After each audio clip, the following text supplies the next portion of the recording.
ध्यान देना, इधर स्टार्ट कर देना उसको, है ना। देखो, एक तरफ तो मारवाड़ का जो शासक था, बोले तो जोधपुर का जो शासक था उसका नाम था राम मालदेव। नाम क्या था बताओ। इधर जैसलमेर का जो शासक था वो कौन था? लून करण भाटी। और लून करण भाटी की बोलो पुत्री का नाम क्या था? उमादे था। अब साथियों मैं बता रहा हूं कि ये ताबड़तोड़ आक्रमण कर रहा था अलग अलग रियासतों पर राम मालदेव। मैंने बताया लगभग 52 युद्ध जीते थे, 58 परगने इसने जीते थे। उसके बाद ये जीतना चाह रहा था जैसलमेर को। किसको बताओ? अब जैसलमेर वाले सरदारों ने सोचा कि यार कैसे रोका जाए राम मालदेव को, कोई ना कोई तो निकाला जाए रास्ता। तो यहाँ के सरदारों ने लून करण भाटी को एक सलाह दी थी।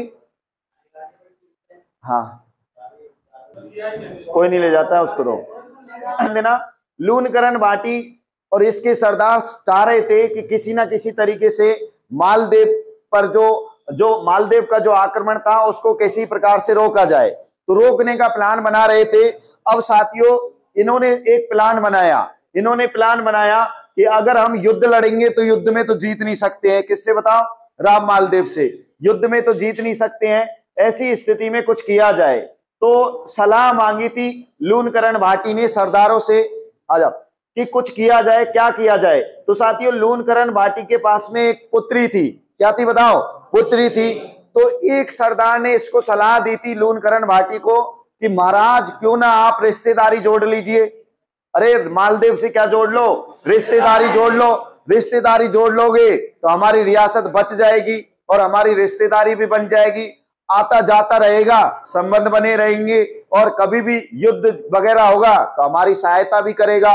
तो एक सरदार की बात इसके बढ़िया जच गई थी। किसके बताओ? लून करण के, कि बिल्कुल पुत्री का विवाह भी करना है और भैया राम मालदेव से बढ़िया योग्य वर और कौन हो सकता है। अर्थात ये डिसाइड किया गया था कि भैया जो लून करण भाटी की जो पुत्री थी उमादे, उसका विवाह किसके साथ सेट किया जाएगा? मालदेव के साथ में। पूरी बीमारी खत्म हो जाएगी जैसलमेर की। तो ये बिल्कुल पूरी प्लानिंग बन चुकी थी। उसके बाद लेटर भिजवाया जाता है किसके पास बताओ? राम मालदेव के पास, कि महाराज इस तरीके से आपको नारियल भिजवाना चाह रही है। कौन सी रियासत बताओ? जैसलमेर। अगर आप एग्री हो तो आपके लिए इस नारियल को बताइए भिजवाया जाए या नहीं। मालदेव ने कहा क्यों टेंशन लेते हो, ठीक है नारियल आ रहा है, सगाई हो रही है तो होने दो, सेनाई बजने दो, मैं तो बिल्कुल तैयार हूं, इस चीज की कौन मना कर सकता है। ठीक है, तो ऐसी स्थिति में साथियों राम मालदेव ने डन कर दिया। क्या कर दिया बताओ? तो बात आती है उमादे के विवाह की। और किसकी बताओ? राम मालदेव की। बात आती है 1536 की। अरे कब की बात आती है बताओ? 1536 की बात आती है साथियों। तो राम मालदेव का जब विवाह किया जाएगा तो उससे संबंधित कुछ और बातें सुनिए। लून करण भाटी ऐसे कहते हैं कि लून करण भाटी को कभी ये जब जा रहा था तो इसको रास्ते में एक पुत्री रोती हुई मिली थी। एक पुत्री जो रोती हुई मिली थी, उस पुत्री का नाम आता है साथियों भानुमति। क्या नाम आता है बताओ? भानुमति को ये लेकर आया था अपने महलों में और इसने लून करण भाटी ने अपनी बेटी की तरह इसको पाला पोसा और बड़ा किया था। आखिर की में ये सबसे खास दासी बन गई। किसकी बताओ? उमादे की। उमादे की सबसे खास दासी इसको बना दिया गया था। अब साथियों बात आती है 1536 की। राम मालदेव की बात आती है 1536 में। ये हो गया एग्री किससे शादी करने के लिए बताओ? उमादे से। उमादे भी बिल्कुल तैयार हो चुकी थी किससे शादी के लिए बताओ? मालदेव से, क्योंकि ये शासक था, तगड़ा शासक था, जीत रहा था हर रियासत को। तो ऐसी स्थिति में यहाँ पर उमादे के लिए मालदेव सज धज के आता है। जब मालदेव सज धज के आता है तो साथियों एक दिन की बात थी कि जब ये सगाई होने के बाद, जब फेरों की बात आती है, जब ये दूल्हा बन के आने के बाद बात आती है, तो ये जब दूल्हे बन के ये रवाना होता है तो उमादे साथियों सारी एक्टिविटी देख रही थी और उसके बाद ये महलों में थी। जैसे ये मालदेव आता है तोरण मारने के लिए। किसके लिए बताओ? तोरण मारने के लिए आता है। तो जहां पर बारात ठहरी थी तो बारात बहुत बड़ी भयंकर आई थी। किसकी बताओ? मालदेव की। बहुत ज्यादा आई थी। जब बहुत ज्यादा आई थी तो आपको ये तो पता होगा कि महिलाएं बारात को देखने की बहुत ज्यादा आतुर होती है, बहुत ज्यादा इच्छुक होती है। कौन बताओ? महिलाएं, कि कैसे भी करके क्या देखी जाए बताओ? बारात। बारात को आपको पता होगा दूर ही ठहरा दिया जाता है आज भी और पहले भी। ठीक है, जब दूर ठहरा दिया गया था तो बारात को देखने के लिए कई महिलाएं गई थी, ठीक है, देख के आई, बात बताई थी उमादे को कि महारानी आपकी तो बहुत तगड़ी बारात आई है, बहुत हट्टे कट्टे जवान आए हैं आपकी बारात में, तो अर्थात है ना, सब सज धज के आए हैं, सब क्रीम पाउडर मेकअप करके आए हुए हैं।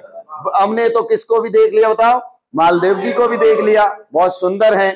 तो इच्छा जागृत हुई किसकी बताओ, उमादे की। अब उमादे देखने जाए तो कैसे जाए, थोड़ा दूर ठहरी हुई थी, लेकिन उमादे ने सोचा कि यार बारात तो देखनी है मुझे भी, ठीक है, क्योंकि बारात आपको पता है वहां तक नहीं आती है जहां तक सेज सजाई जाती है, अर्थात मंडप सजाया जाता है, मंडप जो सजाया जाता है वहां बारात नहीं आती है, दूर से ही रवाना कर देते थे। तो उमादे को लगा यार बारात तो मुझे भी देखनी चाहिए, कैसी बारात है, कितनी बारात है। तो ये चढ़ती है महलों में, कहाँ चढ़ती है बताओ, महलों में, कि महलों से देखेंगे। तो ये महलों में जब चढ़ती है तो कहते हैं कि साथियों राव लून करण भाटी और इसकी पत्नी आपस में झगड़ रहे थे किसी बात को लेकर। तो ये इसको आवाज आई उमादे को कि यार महलों में किसकी लड़ाई हो रही है।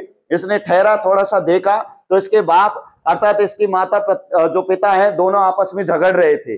लून करण कह रहा था कि आज मेरे पास बहुत बढ़िया मौका है, आप मेरा साथ देना और आज मैं राम मालदेव की कहानी को हमेशा हमेशा के लिए समाप्त कर दूंगा, क्योंकि आज तो राम मालदेव के पास सैनिक भी नहीं है, उनके पास हथियार भी नहीं है, अर्थात ये जैसे ही फेरों पे आएगा इसको मैं क्या करूंगा, मार दूंगा। तो ऐसी जब बात सुन रही थी तो ये सारी बातें सुनी किसने बताओ, उमादे ने। उमादे को लगा कि यार पिता की बात है, ठीक है, पिता चाहता है कि भैया मेरे होने वाले पति को क्या कर दिया जाए, सल्टा दिया जाए, मार दिया जाए। ऐसा कोई पत्नी नहीं चाहेगी कि अपने होने वाले पति को पहले ही क्या कर दिया जाए बताओ, खत्म कर दिया जाए। तो उमादे भी क्यों चाहेगी, उमादे को भी लगा कि यार मामला गड़बड़ कर सकता है, पिता होने वाला मेरा पति है, अर्थात मेरा सुहाग उजड़ जाएगा तो मेरी जिंदगी क्या हो जाएगी, मेरी जिंदगी बदतर हो जाएगी। तो ऐसी स्थिति में उमादे लिखती है लेटर, क्या लिखती है बताओ, लेटर लिखती है किसके लिए बताओ, राम मालदेव को तुरंत, और अपनी दासी के माध्यम से भिजवाती है कि राम मालदेव जी अर्थात पति जी आप बिल्कुल अलर्ट रहना, और आपके लिए यहाँ पर कुछ जासूस छोड़े हैं मेरे पिताजी ने, इसलिए अलर्ट रहना। इसने मालदेव ने रिप्लाई किया, थैंक यू मैडम जी, इसके लिए आपने हमें अलर्ट किया इसके लिए, ठीक है। हालांकि उसने ये भी कहा कि भैया मैं पहले से ही सज धज के आया हूं, ठीक है, पहले से ही मैंने वो कोट पहनते ना कौन सा बम नील, हाँ ब्लड प्रूफ, हाँ ब्लड प्रूफ पूरा पहले से ही अंडर है। क्योंकि पहले जो राजा महाराजा होते थे उनके आप कभी देखना म्यूजियम में, उनके जो नीचे की अंदर की पोशाक अलग होती थी, अलग जो लोहे की जंजीरों से बनी होती थी बिल्कुल, जिसपे तलवार किसी भी प्रकार से काम ही नहीं करती थी, कितनी भी तलवार मार लो, जंजीर जो पहन के होते थे वो तो बहुत बड़ी पोशाक हुआ करती थी पहले की। तो उस पोशाक में बोले टेंशन लेने की जरूरत नहीं है, मैं सब कर लूंगा, अपने आप सेट कर लूंगा, आप तो तैयार रहना बन के, ठीक है। हाँ, तो इस तरीके का इन्होंने जवाब दे दिया था। और मामला जब आता है तोरण का, तोरण मारता है, फेरे की बात आती है, फेरे खाने के लिए आ जाता है कौन बताओ, राम मालदेव, अच्छे से फेरे खाता है। लेकिन पिताजी तो फिराक में था कि कैसे भी करके इसको क्या किया जाए, सल्टा दिया जाए। तो इस दौरान क्या किया, मालदेव ने अपने शानदार जो भी बॉडीगार्ड थे उनको अपने पास बुलाया, भैया बोला कि आप ऐसा करना, राव लून करण भाटी पर रखना क्या बताओ नजर, ये इसकी एक्टिविटी, इसकी हरकतों को देखते रहना, ये किस तरीके से एक्टिविटी करता है, या कोई अपन को रसपान वगैरह कुछ लाता है तो उसे अपने पास, मेरे पास मत आने देना, अर्थात इसको मेरे पास ही मत आने देना। तुम कोशिश करना कि ये मेरे आसपास ही ना आए, कब, जब मैं फेरे खाऊं, डिस्टर्ब नहीं होना चाहिए किसी प्रकार से। तो उन्होंने साथियों उन्होंने ऐसा ही किया और सेट किया था, बताओ किसको बताओ, लून करण भाटी को। लून करण भाटी को आपको पता है कि पिताजी जो होता है वो पुत्री का करता है कन्यादान, लेकिन कहते हैं कि इसको आने ही नहीं दिया था उन्होंने, बढ़िया पैक लगा के कहीं सुला दिया था और आराम से फेरे खा लिए, किसने बताओ, राम मालदेव ने, किसी प्रकार कोई दिक्कत नहीं आई थी। और ऐसी स्थिति में राम मालदेव का विवाह हो गया भैया किसके साथ में बताओ, ठीक है, विवाह हुआ। तो विवाह हो गया, अच्छी बात थी कि एक जैसलमेर जैसी रियासत के मारवाड़ के साथ में संबंध जुड़ गए थे। अब बात आती है कि साथियों जब विदाई की बात आती है, किसकी बात आती है, विदाई की बात आती है, तो आज देख लो चाहे पहले देख लो, जो आती है कौन बताओ, जो दुल्हन आती है वो अपने साथ में एक बालिका को साथ में लेके आती है, साथ में लेके आती है, नहीं आती है, हाँ बेचते, साथ में बेचते हैं। अब वो मुझे आज तक पता नहीं लगा क्यों बेचते हैं, ठीक है, उसका नॉनसेंस, कोई बॉडीगार्ड होता है क्या, हाँ अब पता नहीं है वो क्यों बेचते, लेकिन पहले से बेचते हैं। पता लगाएंगे उस चीज का भी, कोई उसको भेजा क्यों जाता है, ठीक है, उस चीज का भी पता लगाएंगे। लेकिन इसी तरीके से उमादे ने, सुनिए, उमादे ने डिमांड की थी कि भैया मेरे साथ भी, पिताजी मेरे साथ भी एक मेरी प्रिय दासी है, उसको भेज दो तो अच्छा होगा। पिताजी ने बोला कौन सी दासी? कि भानुमति। भानुमति को मेरे साथ क्या कर दो, भेज दो, अच्छा लगेगा। क्योंकि ये रानियां होती थी या पुत्री हुआ करती थी, इनकी अपनी अपनी पर्सनल दासियां हुआ करती थी, ठीक है, पर्सनल दासियां हुआ करती थी, जो दैनिक कार्य जितने भी होते थे, जो भी दिन भर की एक्टिविटी हुआ करती थी, उनके लिए वो अपने पास रखा करती थी। तो इसकी खास दासी कौन थी बताओ? भानुमति थी। इसको सहेली भी मान लो, चाहे इसको अपनी दासी मान लो, इसको साथ में लेके आ गई। ये साथियों, ये उमादे से भी ज्यादा खूबसूरत थी। कौन बताओ? भानुमति। किससे भी ज्यादा खूबसूरत थी? उमादे से भी ज्यादा खूबसूरत थी। आपने नाम तो बनी ठनी का भी सुना होगा, अरे सुना या नहीं सुना? जिसे हम राजस्थान की नहीं, भारत की मोनालिसा कहा जाता है। किशनगढ़ जो आप देखोगे, किशनगढ़ एक रियासत आती है, किशनगढ़ का एक शासक हुआ था सावन सिंह। सावन सिंह उसके प्यार में, उसके प्रेम में इतना पागल हो गया कि उसको राधा मानने लग गया। क्या मानने लग गया था? राधा मानने लग गया था। और राधा के रूप में उसकी चित्रकार पेंटिंग बनाने लग गए थे। ये आपने देखा ही होगा, इतनी खूबसूरत थी। उसकी नाक आप देखना बहुत लंबी सी दिखाई जाती है, और एक बहुत बड़ा आभूषण दिखाया जाता है, उस आभूषण का नाम आता है बेसरी। क्या नाम आता है? बेसरी। तो दासियां इतनी सुंदर हुआ करती थी। ये किशनगढ़ की जो ये बनी ठनी थी, इसका वास्तविक नाम तो नहीं मिलता है, लेकिन इतनी सुंदर थी, बहुत ज्यादा सुंदर हुआ करती थी। ऐसी सुंदर कौन थी बताओ? भानुमति थी। तो साथियों ये आ गई थी उमादे और भानुमति। बताओ कहां पे आ गई? बताओ, मारवाड़ में आ गई। अब मारवाड़ में आ गई तो साथियों आपको पता है, जब इसका पिताजी भी बहुत ज्यादा तगड़ा नशेड़ी था, तो पिताजी के लक्षण तो बेटा में भी आएंगे ना? अरे आएंगे नहीं आएंगे?